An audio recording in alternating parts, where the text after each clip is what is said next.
Telugu Desam, Janasena, BJP బలపరిచినటువంటి ఉమ్మడి అభ్యర్థి పేరాబత్తుల రాజశేఖర్‌కి మొదటి ప్రాధాన్యత ఓట్లలోనే గెలిపించాలనేటువంటి కాంక్ష బలీయంగా ఈరోజు గోదావరి జిల్లాలో కనిపిస్తున్నటువంటి పరిస్థితి. ఎందుకంటే ఈరోజు మేము ఏ నియోజకవర్గానికి వెళ్ళి అక్కడ ఉమ్మడి కూటమి సమావేశం పెడితే అక్కడ కార్యకర్తలు కానీ నాయకులు కానీ చాలా ఉత్సాహంగా ఉన్నారు. వాళ్ళు ఒకటే చెప్తూ ఉన్నారు, మేము ఏ గ్రామంకి వెళ్ళినా, ఏ వాడకి వెళ్ళినా, ఏ గడప దగ్గరికి వెళ్ళినా కూడా ప్రజల్లో ఈ కూటమి 8 నెలల పాలన మీద చాలా సంతృప్తి వ్యక్తం చేస్తూ ఉన్నారు. గత జగన్మోహన్ రెడ్డి పాలనలో కక్షలు, కేసులు, వేధింపులతో కూడినటువంటి పాలన. గట్టిగా సంతోషం వస్తే నవ్వేటువంటి పరిస్థితి ఉండేది కాదు. ఏదైనా బాధ, ఆవేదన వస్తే కన్నీళ్లు పెట్టుకునేటువంటి స్వేచ్ఛ కూడా లేనిటువంటి గత పాలన నుంచి ఈవేళ మేము విముక్తులయ్యాము. ఈవేళ ఆనందంగా, సంతోషంగా ఉన్నాము.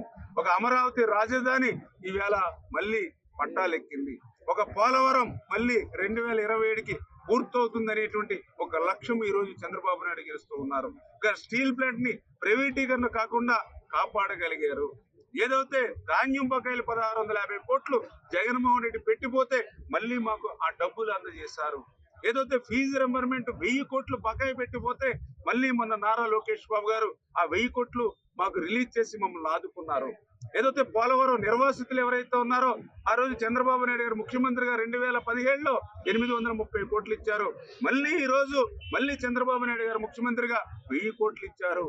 అంటే ఆ రోజు ఈ రోజు నిర్వాసితులకి న్యాయం చేసిందే కూటమి ప్రభుత్వం. మధ్యలో 1924 జగన్మోహన్ రెడ్డి ₹1 నిర్వాసితులకి ఇవ్వలేదు అని అంటే మానవత్వం లేనటువంటి పాలన ఆ రోజు జగన్మోహన్ రెడ్డిది. మరి ఇట్లా అభివృద్ధి కార్యక్రమాలతో పాటు ఎన్నో సంక్షేమ కార్యక్రమాలు. మా ఇంటికి 4000 పింఛన్ అందుతుంది, మా ఇంటికి 6000 పింఛన్ అందుతుంది, మా ఇంటికి 15,000 మా గడప దగ్గరికి పట్టుకొచ్చిస్తూ ఉన్నారు. మేము ఏదైనా పనుల నిమిత్తం, ఆరోగ్యం నిమిత్తం పట్టణాలకు పోతే ₹5కి అన్నం తింటూ ఉన్నాం. ఏదైతే మా పిల్లలు కష్టపడి చదువుకున్నారో ఇవాళ 16,000 పోస్టులు డిఎస్సి నోటిఫికేషన్ వేశారు. రేపు విద్యా సంవత్సరానికి ముందే ఉద్యోగాలు ఇస్తామని లోకేష్ గారు చెప్తూ ఉన్నారు. ల్యాండ్ టైటిలింగ్ యాక్ట్ రద్దు చేసి ఇవాళ మా ఆస్తుల్ని కాపాడారు. ఇవన్నీ మేము చెప్పడం కాదు, ప్రజల నుంచి చెప్తున్నటువంటి పరిస్థితి. 3 గ్యాస్ సిలిండర్లు ఇవాళ ఉచితంగా ఇచ్చి కట్టెలు పోయి బాధను మాకు తగ్గించారు అని ఇట్లా ప్రతి ఇంటిలోంచి, ప్రతి గడపలోంచి కూడా ఈ యొక్క కూటమి 8 నెలల పాలన మీద పూర్తి సంతృప్తి వ్యక్తం చేస్తూ ఉన్నారు. అందుకే మేము ఇవాళ భరోసా ఇస్తూ ఉన్నాం, రేపు పేరాబత్తుల రాజశేఖర్ ని మొదటి ప్రాధాన్యత ఓటుతోటే వన్ సైడ్ గానే గెలిపించి ఇచ్చేటువంటి బాధ్యత మాది అని ఇవాళ ప్రతి నియోజకవర్గంలోనూ నాయకులు, కార్యకర్తలు చెప్తున్నారనే విషయాన్ని సందర్భంగా తెలియజేసుకుంటూ, అదేవిధంగా ఏదైతే వైఎస్ఆర్సీపీ పార్టీ ప్రతిరోజు కూడా అసత్యాలు, అబద్ధాలు ఇవే వాళ్ళకి. ఎందుకంటే ఆ రోజు 2019లో కూడా ఒక్క ఛాన్స్ అని అధికారంలోకి వచ్చి రాష్ట్రాన్ని ఏ రకంగా అయితే ఆ రోజు జగన్మోహన్ రెడ్డి ముంచేశాడో మళ్ళీ ఈ రోజు అదే అబద్ధాలతోటి, అదే అసత్యాలతోటి మళ్ళీ ప్రజల్లోకి రావాలనే ఆలోచన ఏదైతే ఉందో దాన్ని కూడా ఈవేళ ప్రజలు గమనిస్తూ ఉన్నారు.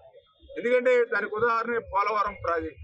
మరి నిన్న మొన్న పోలవరం ప్రాజెక్టు గురించి ఆ వైఎస్ఆర్సీపీ నాయకులు మరి ఆ అంబటో లేకపోతే బొత్స సత్యనారాయణ, జగన్మోహన్ రెడ్డి లేదా వాళ్ళ అవినీతి కరపత్రిక, అవినీతి ఛానల్ మరి ఆ పోలవరం గురించి మాట్లాడుతూ ఉంటే మరి చాలా ఆశ్చర్యకరంగా. ఎందుకంటే అసలు పోలవరం ఎత్తు గురించి మాట్లాడేటువంటి అర్హత జగన్మోహన్ రెడ్డికి ఎక్కడుంది? ఏదైతే నిన్న వాళ్ళ వైఎస్ఆర్సీపీ మాట్లాడుతూ ఉన్నారు, పోలవరం ఎత్తు 41.15 మీటర్ల మీద మరి పోరాడాలని. ఎవరి మీద పోరాడాలి? జగన్మోహన్ రెడ్డి మీద మీరు పోరాడాలి.